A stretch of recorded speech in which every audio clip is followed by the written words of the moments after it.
7절 28절 우리 한 목소리로 읽겠습니다. 시작. 오직 너희는 그리스도의 복음에 합당하게 생활하라. 이는 내가 너희에게 가보나 떠나 있으나 너희가 한 마음으로 서서 한 뜻으로 복음의 신앙을 위하여 협력하는 것과 무슨 일에든지 대적하는 자들 때문에 두려워하지 아니하는 일을 듣고자 함이라. 이것이 그들의 일은 멸망의 증거요 너희 일은 구원의 증거니 이는 하나님께로부터 난 것이라. 아멘. 자, 지난주에 이어서요 27절 말씀을 조금 더 보겠습니다. 그리스도의 복음에 합당하게 생활하라. 이 말씀은 원리적으로 그리스도의 복음을 부정하는 삶이 아니어야 됩니다. 그죠? 성격이 일단 일치해야 합니다. 뭐 힘을 세게 끌진 않아도 방향은 같아야 되지 않겠어요? 같은 방향. 또요. 전기 힘이냐 말의 힘이냐 사람의 힘이냐 할 때 힘의 종류도 같이 하죠. 즉 성령으로 말미암아 생활하는 힘, 성령으로 말미암아 같은 방향으로 쓰는 힘, 이렇게 같아야 합니다. 즉 그리스도의 복음에 합당한 생활을 한다 하면서 우리 입에서 만일에 복음을 부정하는 말이 나오나 그리스도의 영광을 가리고 훼손하는 말이 나오면 그거는 성질이 안 맞아서 아닌 겁니다. 예, 그리스도의 복음에 이렇게 N극과 S극이 있죠. 자석, 극이 다른 겁니다. 하나님의 일은 하나님의 영으로 한다 그랬죠. 그래요. 하나님의 영으로 지정하시고 방향을 정하신 그 일의 그 방향으로 같이 힘을 씁니다. 힘이 좀 약할 수도 있고 강할 수는 있어도 원리적으로 그리스도의 복음에 합당한 생활은 그리스도의 복음과 성질이 같아야 한다. 하나님께서 복음에 합당한 생활을요, 우리가 이제 예수님이 이 땅에 오셨을 때 주가 우리를 죽으셨는데 예수 그리스도의 신성에 합당한 복음이야. 그의 신성을 훼손하면 안 되고요, 그의 인성을 부정하는 복음도 아닙니다. 어느 한쪽을 세게 붙들어서 그리스도는 하나님이시오, 그리스도는 하나님이시오 이렇게만 가는 것도 그리스도의 복음에 합당치 아니하고, 그리스도는 육으로 오셨다, 그는 사람이다, 사람이라, 이것도 그리스도의 복음에 합당치 아니합니다. 본래 하나님이신 이가 사람이 되어 우리를 위하여 죽으셨다라는 이 복음의 정당한 지식을 가지고 한 마음으로 한 방향으로, 이것이 최소한 우리에게서 나타나야 그리스도의 복음에 합당한 일인지 여부를 우리가 판단할 수 있습니다. 이거는 최소한입니다. 또 지난주에도 말씀드렸지만 그리스도의 복음은요 시작에만 국한되지 않는다고 그랬습니다. 성육신으로만 끝난 게 아니고 부활까지, 그리스도의 복음이 부활까지 가지요. 아닌가요? 그렇죠. 그리스도의 복음이 부활까지 가기 때문에 나는 그리스도의 복음 중에 이 부분은 믿고 이 부분은 못 믿겠다, 이러면 그리스도의 복음에 합당한 생활을 할 수가 없습니다. 처음부터 끝까지 이 땅에 어린아이로 와서 다시 만왕의 왕으로 오시는 그 일까지 전체를 다 그리스도의 복음이다 이렇게 받아들이는 자가 그리스도의 복음에 합당히 생활할 수가 있습니다. 그래서 지금은 우리가 시기적으로 볼 때 주께서 이미 2000년에 오셨고 앞으로 오실 일이 남았기 때문에 앞으로 오심에 대하여 어느 정도 깨어있느냐가 우리의 믿음이 어디에 있는가, 우리의 신앙의 방향성이 어디에 이게 잡혀있는가를 확인할 수 있는 매우 중요한 판단의 기준이 됩니다. 그렇지 않겠어요? 대부분은 2000년에 머물러 있다고요? 그런데 예수님 분명히 다시 오신다 했다. 자 보세요. 이거는 제 말이 아니고요. 2000년에 천사가 한 말이에요. 천사가 뭐랬어요? 갈릴리 사람들은 왜 하늘을 쳐다보냐 그랬어요. 너희가 본 이 예수는 너희가 본 그대로 다시 오리라. 아멘. 그러니까 뭐 하라고요? 다시 오실 주님 맞을 일을 하라고요. 얼만큼 가셨나 하고 밑에 계속 쳐다보지 말란 말이에요. 엘리야가 올라가다가 떨어졌을까 하고 찾아다니지 말란 말이죠. 엘리야와 같은 믿음을 가지고 신앙의 싸움을 싸우라 그 말입니다. 그런데 혹시 하나님이 떨어뜨렸을까 봐 이런 믿음이 없는 행동을 하다 얼마나 창피를 당했습니까? 사람이 하늘로 올라가는 거 얼마나 신기해요. 그래서 예수님을 따르는 사람들도 가만히 못 있었대요. 우리 어릴 때 헬리콥터만 동네에 내려가지고 떠도 얼마나 신기한지요. 보이지 않을 때까지 막 쳐다보고 그랬던 기억이 있는데, 자 분명히 하나님이 천사를 통해 말씀했어요. 너희는 하늘로 올라간 예수의 뒷모습만 보고 있지 말고 다시 오실 주님을 맞을 준비를 해라 그랬어요. 맞을 준비를 어떻게 해요? 생활로, 우리의 삶에서 하라는 얘기입니다. 그게 바로 그리스도의 복음에 합당한 생활입니다. 만일에 우리에게 부활이 없다면, 주님이 다시 오지 않는다면 우리는 그냥 가만히 앉아서 감 떨어지기만 기다리면 되겠죠. 근데 주님은 그렇게 하지 말라 했어요. 싸우라 그랬어요. 분투하고 경주하고. 이것이 주님 오심을 기다리는 자, 즉 그리스도의 복음의 종국을 믿고 그 종국에 합당한 생활하는 신앙입니다. 갈라디아서 아니고요. 베드로가 이런 말을 했어요. 제가 목이 좀 하죠.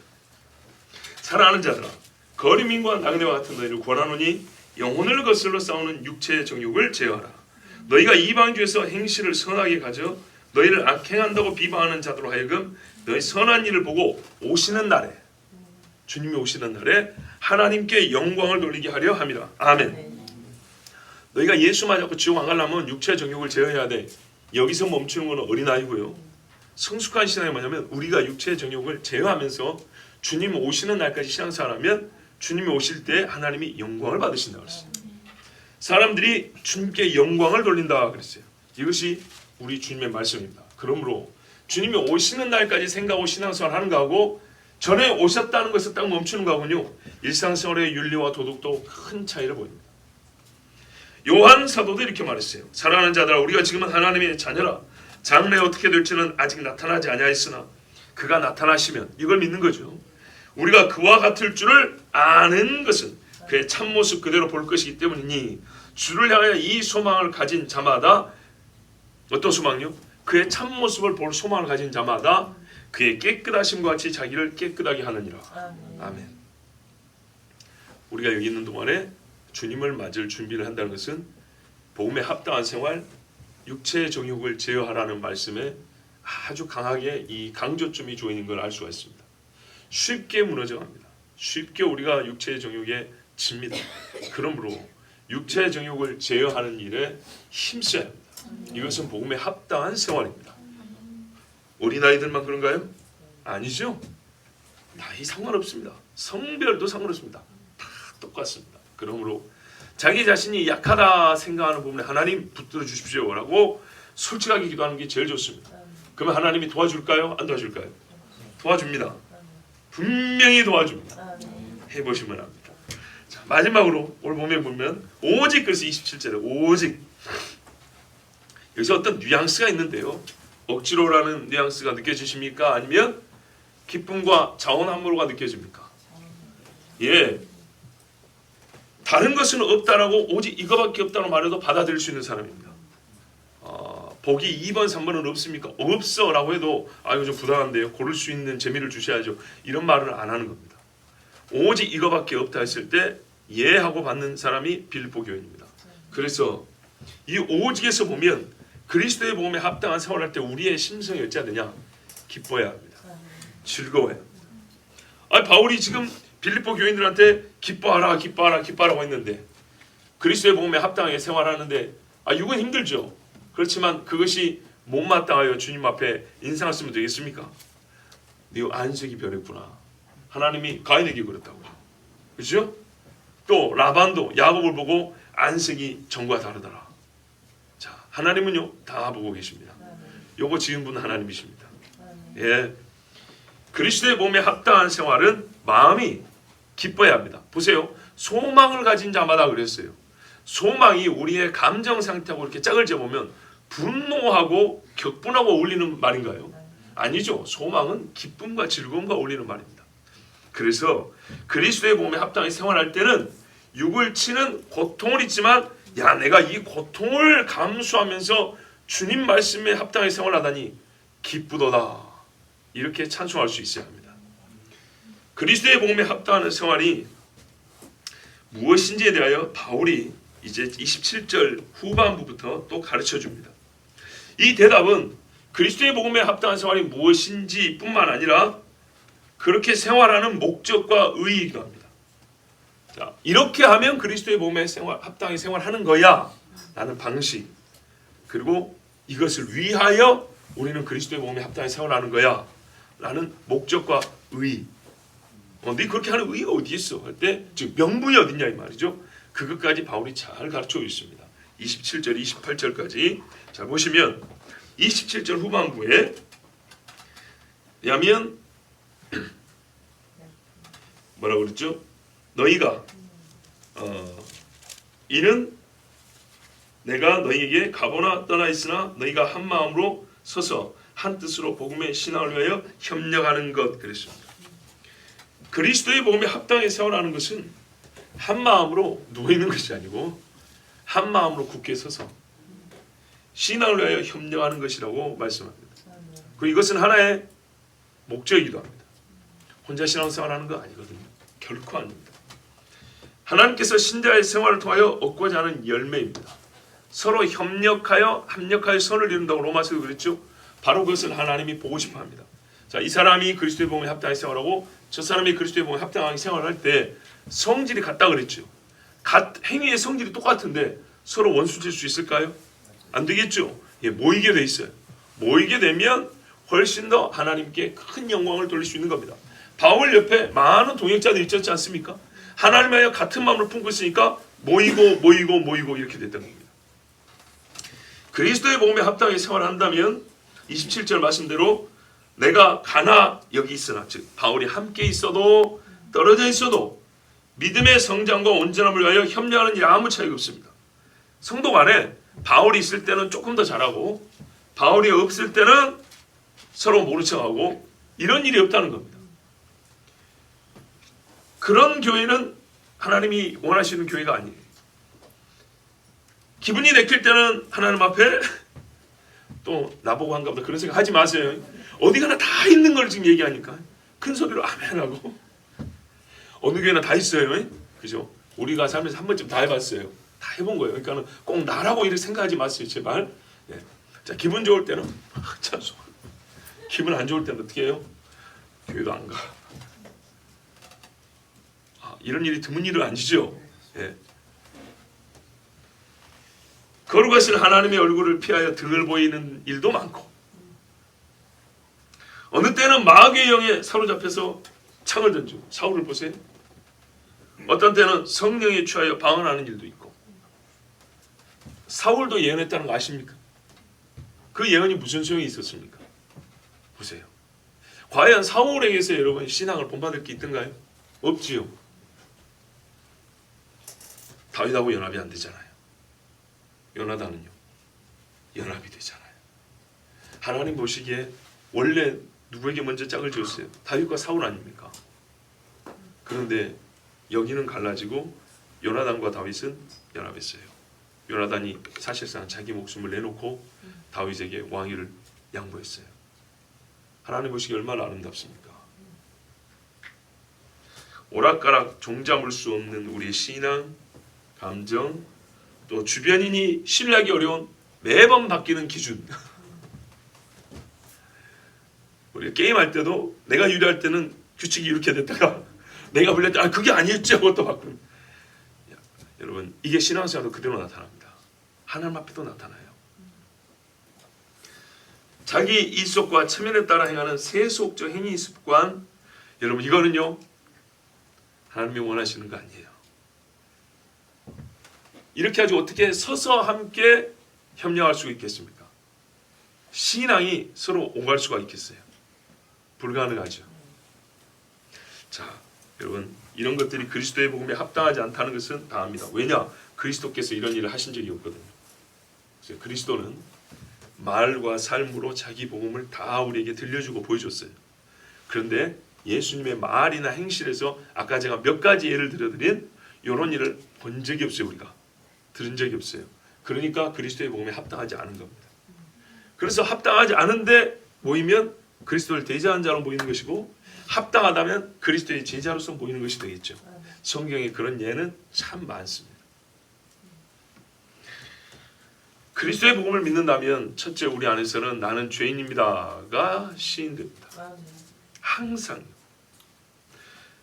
내 뜻대로 행한 모든 일이 죄뿐이었다고 하나님께 고백하고 자동적으로 하나님의 뜻이 무엇인가 하고 성경이 펼쳐집니다. 은혜 받았다는 사람들에게 모두 듣는 똑같은 간증입니다. 형제들이 여기서 떠나서 서로 약해지는 일이 없도록 서로 돕고 권면하는 것 우리가 해야 하는 겁니다. 함께 서시라 그랬죠. 주의 법에 절대적인 하나님을 의지하지 않고는 한 걸음도 나갈 수 없다는 것을 하나님께 완전하게 인정하는 음성을 먼저 들려주십시오. 형제가 있을 때 가르치는 것이 아니라 고백으로 먼저 들려주십시오. 그 심령이 움직일 겁니다. 조금 더 적극적으로 보면 바울이 어느 때 찾아가 빌립보 교회를 방문하더라도, 즉 깜짝 방문하더라도 빌립보 교회는 항상 차이가 없는 똑같은 신앙의 모습, 즉 로마적 다스림에 저항하고 세상의 유희와 쾌락을 버린 참 신자로서의 삶. 세베대의 두 아들이 아버지와 그물과 배를 버려두고 주를 쫓으니라.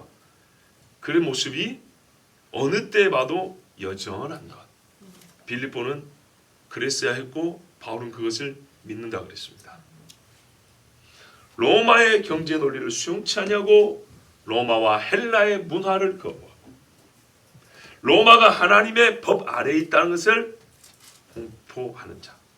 로마는 하나님의 손안에 있다라고 말할 수 있는 사람들. 바울이 어느 때에 가도 그 소리를 들을 수 있는 거예요. 고린도후서 10장 3절에서 6절 보면 우리가 육신으로 행하나 육신에 따라 싸우지 아니하노니 우리의 싸우는 무기는 육신에 속한 것이 아니요 오직 어떤 견고한 지도 무너뜨리는 하나님의 능력이라. 모든 이론을 무너뜨리며 하나님 아는 것을 대적하여 높아진 것을 다 무너뜨리고 모든 생각을 사로잡아 그리스도에게 복종하게 하니 너희의 복종이 온전하게 될 때에 모든 복종하지 않는 것을 벌하려고 준비하는 중에 있노라. 아멘. 하나님께 잡혀야 될 것들이 많습니다. 여러 가지인데 그래도 종합해 보면 속에 있는 생각입니다. 우리 마음에는 끊임없이, 칼빈도 그런 말 했던 걸 제가 기억하는데 우상 공자라고 했습니다. 사람 마음이 우상을 만드는 공자라고 했습니다. 뭐만 들어가면 여기서 우상이 나온대요. 그런데 실제 그게 맞는 말 아닙니까? 그렇죠. 사람 몸에 들어가지고 이게 좀 달다 싶으면 섬기는 형태로 자기 밖으로 다시 토해놓는데요. 그래서 하나님이 뭐라 그럽니까? 속에 있는 것을 다 무너뜨리고 사로잡아 그리스도 예수께 복종케 하라. 성령이 그 일을 하신답니다. 그러면 우리는 어떻게 되죠? 자기를 내어드리죠. 야, 우리가 이런 표현 잘 써요. 올려드립니다. 내어드립니다 하죠. 1차적으로 해야 될 것은 우리의 마음입니다. 이 속에 들어있는 겁니다.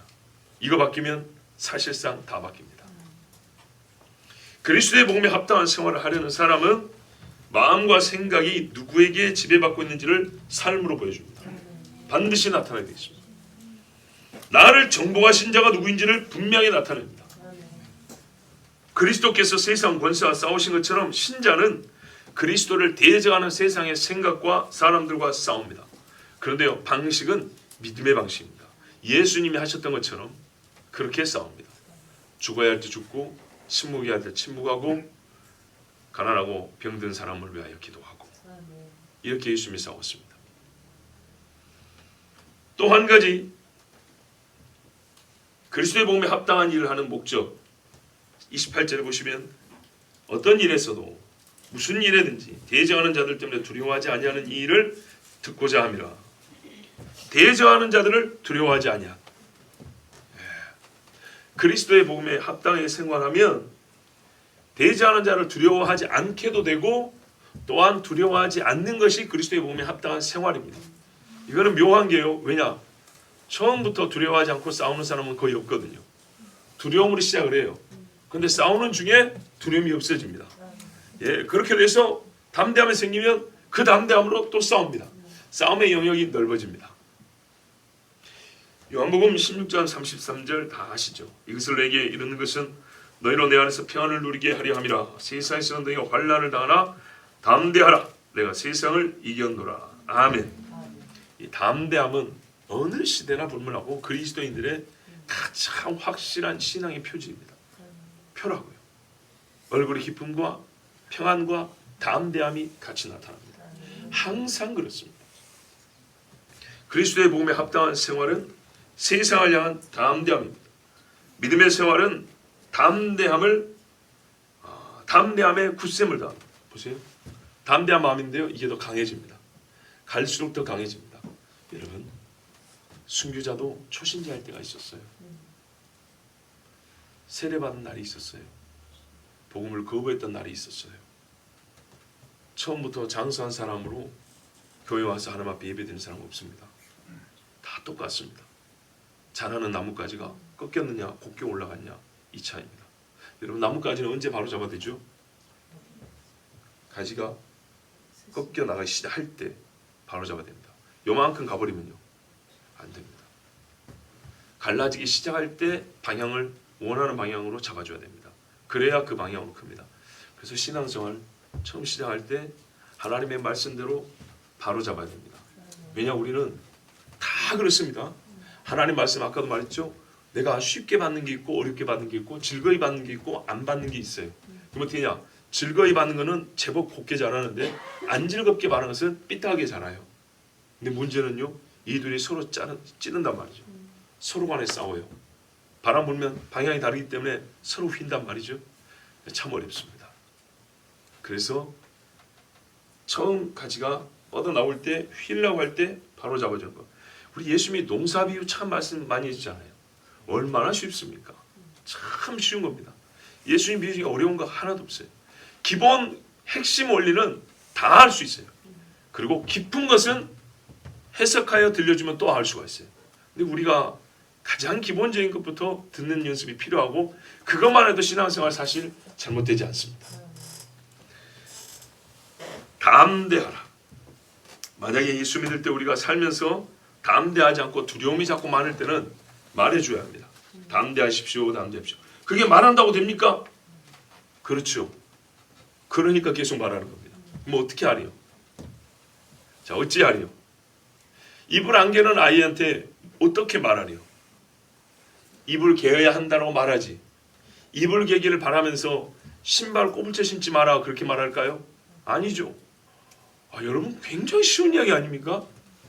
한 번에서 안 되는 것뿐이지 말을 바꿀 필요는 없다고요. 그렇죠? 안 되는 것을 되게 하려는 것은 그 안 되는 그것을 얘기하는 겁니다. 물론 어느 정도로 강도를 또는 어떤 그 마음의 심성을 가지고 또는 어떤 어조로 말할 것이냐, 이거는 좀 각자 다르겠지만 말의 내용은 안 되는 것을 되게 하려고 하는 말이 필요한 것이지 다른 말이 필요한 거 아닙니다. 그 예수님이 뭐라래요? 담대하라, 평안하라, 담대하라, 감사하라. 혹시 다르게 말씀하셨던가요? 아닙니다. 제자들에게 이 땅에 있을 때도 담대하라 했어요.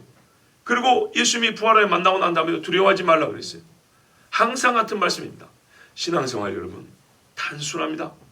매우 단순합니다. 그런데 놀라운 것은 이 단순한 거를요 아멘으로 받으면요 나도 모르게 깊어집니다. 정말입니다. 많이 배워서 깊은 게 아니에요.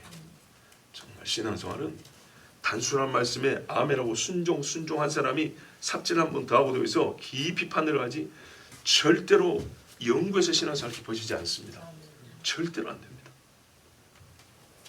종합해보면 그리스도의 복음에 합당하게 생활함의 결과는 대저하는 자들과 싸우되 그들을 두려워하지 않는 가운데 성도들이 한 마음으로 오직 복음을 위하여 싸운다는 겁니다. 그렇다면 이 결과가 있기 전에 이거는 결과이기 전에 그리스도의 복음에 합당한 생활 자체이기도 해요. 아까 그랬죠. 의라고. 그리고 하나의 열매로서 결과이기도 하다 그랬죠. 자, 28절 후반부에 보면 이것이 그들에게는 멸망의 증거예요. 너에게는 구원의 증거니 이는 하나님께로부터 난 것이라 했습니다. 믿음을 위하여 싸우는 자들의 대적을 두려워하지 않는다. 이것은 구원의 증거입니다. 내가 믿음 생활하는데 대적하는 사람을 두려워하지 않는다. 정말 구원받았다는 증거입니다. 사람의 마음은 생각보다 두려움에 빨리 떨어집니다. 쉽게 두려워합니다. 전기뿐만 없어도 두렵죠. 그렇죠. 예, 그래요. 사람의 갖게 되는 감정 중에 두려움이라는 건요 생각보다 가까이 있습니다. 불안한 싹금은 쑥 들어옵니다. 그렇게 가까이 있는 게 두려움입니다. 근데 믿음의 사람들은요 한밤중에 공동묘지 가려도 안 무섭습니다. 희한합니다. 왜 그럴까요? 이빨처럼 하는 말 어떻습니까? 이럴 때 써야지. 하나님이 나와 함께 하십니다. 이게 우스운 것 같죠? 될 것 같죠? 그렇게 잘 안 됩니다. 정말 우리가 건강할 때는요 아파도 내가 다 견딜 것 같고 돈 있을 때는 없을 때 내가 막 끙끙거리면서 주님 앞에 할 것 같고 밝을 때는 막 저 깊은 골짜기도 다 갈 것 같은데 막상 불 꺼지고 건강 잃고 돈 없으면요 한 발짝도 못 나갑니다. 굉장히 인간은 현실적입니다. 아주 현실적입니다. 비판하려는 게 아니라 현실을 직시하자는 얘기입니다. 너무너무 현실적이어서 우리는 그만큼 약합니다. 너무나 약해요. 여러모로 한꺼풀만 맡기면 타져 죽을 정도로 약한 게 사람입니다. 그래서 우리 주님이 내가 너와 함께하니 담대하라 담대하라 담대하라 소리를 계속합니다. 계속. 놀라운 일입니다. 이쪽에 벌써 오래된 이야기인데요. 16년 전에 저희 모친께서 권사 임직을 했어요. 근데 그날 폭풍지고 내려주고 바람이 많이 불었습니다. 파도가 무지하게 쳤어요. 저도 섬에 살면서 제법 파도를 봤는데 그날 셌어요. 그래서 여수 돌산의 해양경찰서에서 다 선박 통제를 했어요. 못 나가죠. 보내주면 자기들도 문책을 당하는 것이고. 그런데 한 낚싯배를 아버지가 예약을 했어요. 근데 그 낚싯배도 못 나가는 겁니다. 네, 해양경찰서에 가서 얘기를 했습니다. 모든 사고에 대한 책임은 우리 자신이십니다. 물론 그래도 이 사람들은 공무상 책임을 져야 될 겁니다. 하여튼 왜 그러냐면 이 임직식에 함께 하실 목사님들을 모시고 가야 되니까. 목사님도 있고 친척들도 있고 이렇게 갑니다. 그런데 배를 처음 타본 분들은 경험해봤지만 잔잔해도 무섭습니다. 너울만 있어도 무서운데 허연 거품이라고 배 진짜 지붕을 때려보내는 물을 억수로 이렇게 막 쏟아버리고 팍 쏟아 들어갔다 펑펑 하면 살겠습니까? 못 살겠죠. 그런데 거기서 바다를 좀 아는 사람은 선장하고 접니다. 어떻게 해야 될까요? 뒤에는 목사님들 다 계십니다. 그분들을 욕하지 않습니다. 왜? 도시 사람들이 배 타는 건 무서운 거 당연한 겁니다. 문제는 뭐냐면 그 두려움을 계속 겁을 줘야 될까요? 아니죠. 괜찮다고 해야 되겠죠. 괜찮습니다. 그런데 그날 진짜 하나님이 담대함을 줬어요. 진짜 무서운 파도였어요. 예, 배를 진짜 파도가 이렇게 푹 들어가면은 타고 올라와야 되는데 파도가 크면 타고 못 올라가고 앞부분이 파도에 박혀버립니다. 그죠? 푹 이렇게 왔는데 들어갈 때 파도가 크면 밑으로 박혀버린다고요. 그럼 위에 파도가 덮죠. 그래가지고 물이 차면 배가 가라앉기도 하는데 뭐 그렇게 큰 건 아니었지만 그래도 위로 막 물이 쏟아지는 그런 바다는 굉장히 무섭습니다. 그런데 놀라운 경험을 했어요. 그보다 약한 파도에 옛날에 무서워서 제가 뭐라 하냐면 그 몇 년 전에 우리 친척 할아버지가 그렇게 배를 타고 갈 때 할아버지 배 돌립시다 그랬어요. 너무 무서워서. 그런데 그날 참 희한했어요. 하나도 안 무서웠어요. 그래가지고 더 큰 파도인데도 안 무서워서 선장 옆에 섰어요. 그래서 선장을 도와줬어요. 파도가 저기 온다 어쩌고 저쩌고 한다. 뒤에 막 실신에 있는 사람 막 토하는 난리도 아니죠. 그런데 그분들에게도 그렇게 겁주지 않고 이렇게 해서 무사히 왔어요. 자, 이런 일은 하나의 작은 예입니다. 하나님께서 우리에게 마음의 담대함을 줍니다. 우리가 전도할 때도 마찬가지죠. 처음에 전도를 시작할 때는 말이 잘 안 됩니다. 이게 잘 안 나가죠. 근데 막상 시작을 하면 되죠. 옛날 길거리 전도 할 때도 이 길거리에서 가는 사람들에게 크게 외치려면 처음이 잘 안 나갑니다. 근데 시작하고 나면 겁이 없어지고 그냥 막 쏟아져 나가는 경우들이 있습니다. 그래요. 우리의 믿음 생활할 때 하나님이요 보신다고요. 도우시는데 과연 담대함을 구하고 내가 주는 담대함을 받을 준비가 됐는가 하나님이 보신단 말입니다. 담대함은 신앙생활에 있어서 믿음이 있다는 결정적 증거입니다. 무서움이 없어서 아니라 무서움을 이겨내는 거예요. 예, 이 담대함 우리 주님이 주시는 믿음의 증거입니다. 또 누가 구원받지 못한 자인가 우리가 굳이 알 필요는 없어요. 알 필요는 없지만 미안하지만 자연스럽게 나타날 때 알 수는 있어요. 지나치게 두려움이 많다. 우리가 다 알 수 있는 정도의 떨림은 다 갖고 있단 말이죠. 그런데 한 번도 부딪히려 하지 아니하고 날마다 도망을 가려 하고 나는 모르는 일 이렇게 하려고 하고 이런 식으로 회피, 외면 등을 돌리는 일이 반복될 때 우리는 뭘 할 수 있어요? 최소한 하나님을 의지하지 않는구나. 하나님이 함께 하신다는 생각을 갖고 있지 않구나. 여러분 이것은 확인할 수 있는 바입니다. 왜요? 내가 그럴 때 내 마음을 보세요. 어떤가? 남 이야기는 다 나 이야기입니다. 우리 스스로 보세요. 그래서 우리 주님 뭐라 그래요? 이것은 그들에게는 멸망의 증거요. 너희에게는 구원의 증거라 그랬어요. 그리고 이게 어디서 왔냐? 하나님에게서 왔대요. 조금 더 정확히 말하면 그리스도의 복음을 대적하는 자들 그 말에서 부끄러워만 한 게 아니고 대적까지 하는 자들은 더 볼 필요도 없이 멸망할 자들이다. 하나님은 그렇게 말씀합니다. 그러면 포기할까요? 아니죠. 강도가 한편에 있던 강도도 죽기 전까지 예수님 욕했어요. 그러다가 회심을 했습니다. 우리가 할 일은 다른 데서 너는 지옥 가고 너는 지옥, 이건 우리 할 일이 아닙니다. 그러나 하나님이 보여준단 말이죠. 왜? 하나님 말씀이 그랬잖아요. 그들에게는 멸망의 증거예요. 너에게는 구원의 증거예요. 그러니까 우리는 우리가 구원받은 것을 예수님 말씀 듣고 알고 똑같이 말했으니까 아 저것도 멸망의 증거구나. 다 알 수 있죠. 예, 알 수 있어요. 어려운 게 아니에요. 그러면 알 수 있었기 때문에 어떻게 해요? 전도하고 기도해야겠죠. 그리고 하나님의 말씀으로 권면하기도 하고 책망도 해야겠죠. 그리해야 합니다. 분명히 하나님께서 멸망의 증거를 줬습니다. 엘리의 두 아들들 보세요. 어떤 선지자가 왔습니다. 사무엘이 아니고 어떤 선지자가 와서 이 집에 있을 일에 대해서 예언을 하고 왔습니다. 두 아들이 다 죽을 거다. 그리고 너희들 빌어먹을 거다. 이렇게 말했어요. 그랬더니 엘리가 어떻게 했습니까? 그 말을 듣고 보니까 우리 아들들이 딱 그렇게 사는 거예요. 진짜로. 어디 성막에서 봉사하는 여인들을 겁탈했다고 그랬어요. 이게 있을 수 있는 일입니까? 하나님의 성막을 더럽힌 거라고요. 다른 불을 들고 간 나답과 아비후도 죽었는데 이게 할 일입니까? 하나님께 드릴 제물을 지가 꼬쟁이 찔러가지고 맛있는 거 먼저 먹었다 했어요. 말도 안 되는 짓이죠. 엘리가 조사해보니까 그런 거예요. 어때요? 우리 아들이 멸망의 증거를 갖고 있구나. 알았어요. 하나님께서 가르쳐준 것은 모른다 할 필요가 없습니다. 그건 교만이 아닙니다. 교만하러 준 게 아니고 경계를 하고 주님 앞에 회개하고 돌아오라고 준 계시이지. 예, 그렇게 알았으면 우리가 부지런히 권면하고 기도하고 내 자신을 볼 때도 하나님 나는 이 죄를 반복하여 짓습니다. 하나님 용서해 주시옵소서. 돌아올 수 있도록. 때로는요 자기 자신이 알잖아요. 좀 속된 표현을 쓸게요. 나 자신이 와도 내가 더럽게 말을 안 들어요. 그럼 하나님 앞에 그냥 자기 이야기 그려서 하나님 나 한 대 때려주세요. 그냥. 차라리 그냥 나를 한 대 때려주세요. 나 변하는 나를 좀 보고 싶어요. 변하는 나를 보고 싶으면 간절한 마음이 들면 그런 말도 나옵니다. 고린도서 10장 6절에 어떻게 써요? 너희의 복종이 온전하게 될 때 모든 복종하지 않는 것을 벌하려고 준비하는 중이다. 너희의 복종이 온전하게 되는 때가 있다는 거예요.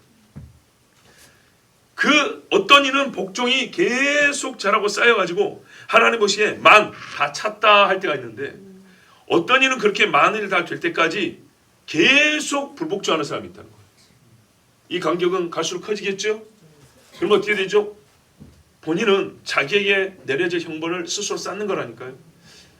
얼마 전에 한번 말씀드렸는데요. 5달란트나 2달란트 그리고 1달란트 보세요.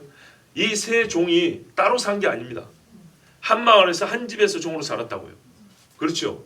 그러면은 5달란트나 2달란트 받은 종이 어떻게 일하는지 1달란트 받은 종도 다 봅니다. 그게 몇 년인지 몰라도 주인이 올 때까지 보고 있다고요. 그 친구들이 계속 남기고 이른 아침부터 저녁 늦게까지 수고하고 충성한 걸 본다고요. 그런데 이 사람은 보고도 전혀 바뀌지 않았습니다. 단 뭘 준비를 했죠? 주인 맞을 준비하는데 핑계댈 것만 준비했습니다. 그 해 동안 오로지 준비한 건 그 말 한마디였습니다. 자기의 말로 자기의 머리에 숯불을 쌓는 것과 같았습니다. 그게 뭐라 그랬어요? 주인. 내가 네 말로 너를 정죄하리니 그랬어요. 옆에 있던 종들이 행하는 일을 보고도 또 주인이 아무것도 아닌 나에게 달란트를 맡겨주신 것을 알면서도 주인 당신은 해치지 않은 데서 모으고 뿌리지 않은 데서 거둡니다. 심지 않은 데서 거둡니다. 이게 주인한테 할 소리입니까? 근데 사람이요 이렇게 말해요. 누가요? 남이 아니라 종이. 잘 보세요. 종이 그렇게 말해요. 교회 안에서 성경을 들은 사람이 그렇게 말하는 거예요. 남이 아니라 우리가 다 그랬어요. 한 번쯤은 다 그랬어요. 하나님께 핑계를 대고 하나님 당신이 문제라고 다 그런 적이 있어요. 자 여러분, 그러나 이것은 뭐예요? 멸망받을 증거밖에 안 되는 겁니다. 여러분 바꾸십시오. 새해가 되고 음력으로도 새해가 됐지 않습니까? 하나님께서 해주시지만 우리에게는 뭐라 그래요? 네가 해라 그럽니다. 근데 얼마나 감사한지 몰라요. 옛적에 어떤 이가 그랬다 했죠. 곰한테는 물구나무 사라고 말하지 않는다고. 사람은요 현재 가지고 있는 우리가 흔히 말하면 잠재된 능력이 있어요. 영적으로. 이게 변화되면 엄청나게 지금과 다르게 살 수 있는 능력이 내재되어 있어요. 그것을 활용하지 않고 죽는다고요. 하나님이 주신 은사를 수동적으로 받는 게 아니라 받아서 능력이 갖춰지면 그 능력을 활용해서 할 수 있는 일이 얼마나 많은지 몰라요. 그런데 하지 않는다. 뭐 어떻게 되죠? 그래요. 달란트 받은 사람들 줘가지고 그걸 활용하라 그랬죠. 안 한 사람과 한 사람이 있어요. 이거는 본인 책임입니다. 이거는 누가 봐도 증거가 확실합니다. 그래서 주인이 다른 증거 가져오라 하지 않았습니다. 그냥 그거 가져오라 그랬습니다. 그리고 종들이 하는 말 그것 가지고 판단했습니다. 예수님의 판단의 법이 거기 있습니다. 내가 준 거 너 어떻게 했느냐? 어떤 생각으로 어떻게 했느냐? 이것을 우리 주님 봅니다. 그리고 이 땅에 있는 동안에 반드시 그게 나타납니다. 왜요? 참 놀라운 건 이 땅에서 맺는 열매를 영원한 가치로 값을 매겨 주시기 때문에 이 땅에서 나타나게 되어 있습니다. 그러므로 바울이 말합니다. 복음에 합당한 생활은 뭐냐면 교회로 모였을 때 너와 내가 만나서 믿음과 믿음이 이렇게 짝을 지어서 믿음의 꽃을 피우는 것을 봐야 한다. 그리고 믿음과 믿음이 만났기 때문에 서로 만날수록 담대함이 더해져서 대적하는 자들에게 두려움 없이 복음을 전하고 그들에게 복음을 변증하는 것이다. 이것이 반드시 나타나야 한다 그랬어요. 그래서 대적하는 자들을 부끄럽게 하고 이 일로 말미암아 너희는 주님 앞에 나중에 갔을 때 상 받는 것만 기대하지 말고 그 자체가 하나님께서 너희에게 지금 구원받았다는 증거로 주신 거라. 그게 복음에 합당한 삶이면서 그 삶 자체가 그렇게 살아가는 사람이 받는 구원의 증거라는 거예요. 그러므로 여러분 이 땅에 사는 동안에 복음에 합당하게 생활하십시오. 어렵지 않습니다. 참 쉽습니다. 매일 넘어집니다. 매일 넘어지는데 복음에 합당한 생활은 뭐라고요? 넘어지나 완전히 엎어지지 않는다 성경이 그랬어요. 의인의 요동함을 하나님께 허락지 않는 시편을 말씀했어요. 잠시 흔들리는데 다시 옵니다. 그리고 넘어지면 하나님이 다시 일으켜줍니다. 그래서 전도서에도 말하래요. 혼자 가다 넘어지면 일으켜줄 사람이 없어서 환대. 둘이 가다 넘어지면 일으켜줄 사람이 있어서 복이 있다 그랬어요. 우리 신앙생활이 그런 겁니다. 교회가 서로 믿음으로 일으켜주고 내가 너를 보고 네가 나를 보면 믿음이 보이고 그리고 믿음과 믿음이 모였기 때문에 담대함이 더하여 구원의 증거를 낳는 것입니다. 이것이 그리스도의 복음에 합당한 생활이고 이것이 하나님께 우리가 올려드릴 귀한 열매입니다. 우리 하나님께 기도합니다.